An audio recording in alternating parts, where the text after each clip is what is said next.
Imagine you wake up one morning, make yourself a cup of coffee, sit down, and before you've even said a word to anyone, your phone buzzes.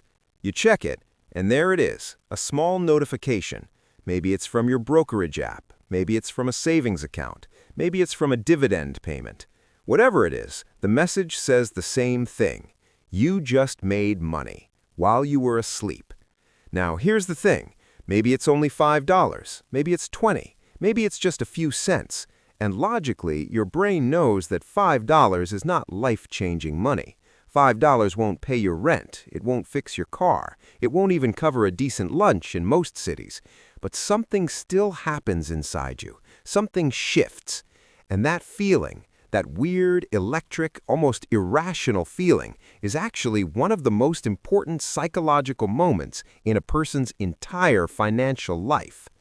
Today, we're going to talk about why your first $100 in passive income hits completely differently than any $100 you've ever earned before, and why understanding this feeling might be the most important thing you ever learn about building wealth. Most people think about money in one way, one very specific, very limited way. You work, you get paid, you spend, you repeat.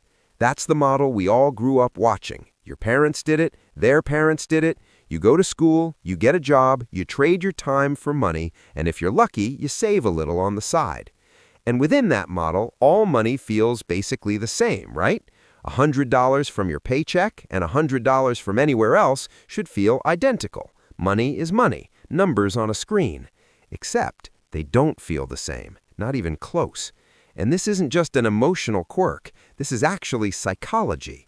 There's a concept that researchers and behavioral economists study called source attribution, the idea that our brains don't treat all money equally. We mentally tag money based on where it came from.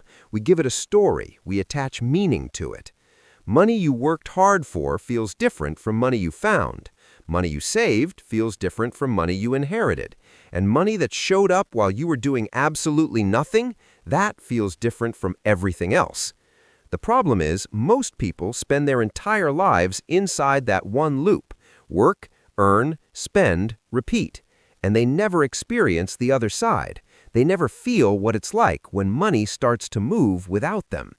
So when it finally happens for the first time, it doesn't just feel good. It feels like a door opened. Let's break this down simply. There are two ways to earn money in this world: active income and passive income. Active income is straightforward. You show up, you do the work, you get paid. Stop working, stop getting paid. Your income is directly chained to your time. And since time is the one thing nobody gets more of, active income has a ceiling, a hard one. Passive income is different.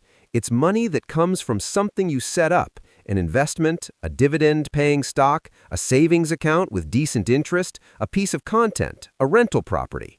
You either put money in up front or effort up front, and then that thing keeps generating income without you having to keep showing up. Now here's where it gets interesting. Let's say you invest some money into a dividend-paying index fund. Not a huge amount, just enough to start. And after a few months, you get your first dividend payment. Maybe it's $4.32. $4.32. That's less than a coffee. That's basically nothing by every practical measure. But watch what that $4 actually represents. Think about your hourly wage, whatever you earn per hour at work. Let's just say it's $15 an hour for easy math. That means to earn $4 through active income, you'd have to work roughly 16 to 17 minutes. But this $4, you didn't spend 16 minutes on it. You didn't spend 16 seconds on it. You spent 0 minutes, 0 seconds, 0 energy, 0 commute. You were asleep or cooking dinner or watching a show. Your money went to work, so you didn't have to. That's not just a financial difference. That is a completely different relationship with money, and your brain feels that, even when the number is tiny. Here's the deeper psychology happening when you earn your first passive income.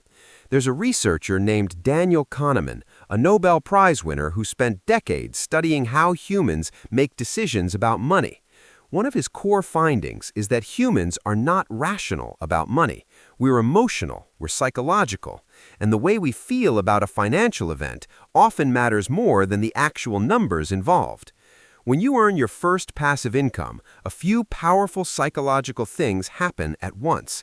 Before you earned that first dollar passively, passive income was just a theory, something you read about, something other people did, rich people maybe, people who had more money or more knowledge or more luck than you.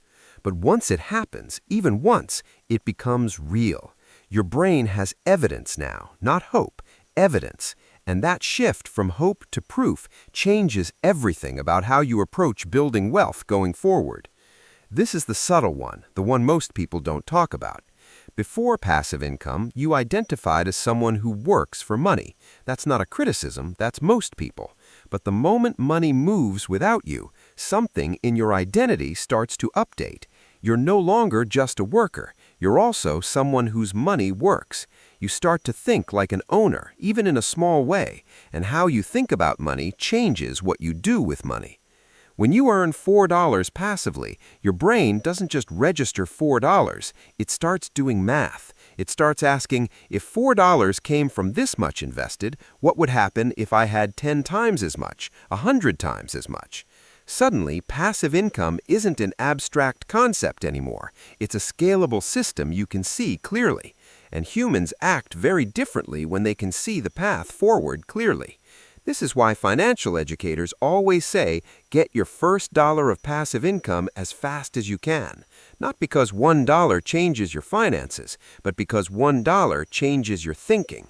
And changed thinking leads to changed behavior. And changed behavior over years and decades leads to changed outcomes. So, what does this actually mean for you? It means the goal right now is not to generate enough passive income to live on. That's a long-term goal. The short-term goal, the goal that will unlock everything else, is simply to feel it. Get your first dollar. Get your first 10. Get your first 100. Not because the money matters yet, but because the experience matters enormously. Here's how people typically start. Some people open a high-yield savings account. If a regular bank account pays you almost nothing in interest, a high-yield savings account might pay 30, 40, sometimes 50 times more. Same money sitting there, just working a little harder. It's not glamorous, but it's passive, and when that first interest payment hits, it's real. Some people invest in dividend-paying index funds. These are funds that hold shares in hundreds of companies, and some of those companies pay dividends, small portions of their profit, back to shareholders. You don't have to pick the right company. You just own a tiny piece of many companies, and some of that profit flows back to you over time. Some people start even smaller, round-up investing apps that take the spare change from every purchase and automatically invest it. It sounds almost too small to matter, but the point is never the amount at the beginning. The point is building the habit, experiencing the feeling, and developing the identity. Because here's what happens after the first $100 in passive income. You start protecting it. You become more intentional about spending, not because someone told you to budget, but because you genuinely don't want to sell the investments that are generating your passive income. The investments start to feel like employees, and you don't fire employees who are doing their job. You start adding to it, because now you understand what more invested actually means. More means more passive income, and more passive income means more financial freedom. The math feels personal now, not abstract. And you start thinking long-term almost automatically, because passive income is a long-term game. You can't rush compounding. You can't borrow against the future. You just have to stay consistent and stay patient. And people who have experienced passive income, even a small amount, find that patience surprisingly easier to maintain. There's an old idea in personal finance that says the first $100,000 is the hardest, and while that's true in terms of numbers, I'd argue that the first $100 of passive income is actually the most important milestone, because it's not a financial milestone, it's a psychological one. It's the moment you stop being a person who works for money and start being a person whose money also works. It's the moment the abstract idea of financial freedom stops living in your imagination and starts living in your bank account, even in the smallest possible way. And here's the thought I want to leave you with. Every wealthy person you've ever admired, every investor, every entrepreneur, every financially free individual had a first dollar, a first dividend payment, a first interest credit, a moment where the number was tiny and the feeling was enormous. They didn't skip that moment. They felt it. They held on to it, and they let that feeling pull them forward through all the months and years of quiet, unglamorous, consistent effort that came after. Your job isn't to earn $1 million of passive income this year. Your job is simply to earn your first dollar, and then your first 10, and then your first 100. Because once you feel what it's like for money to move without you, even just a little, you will never think about money the same way again.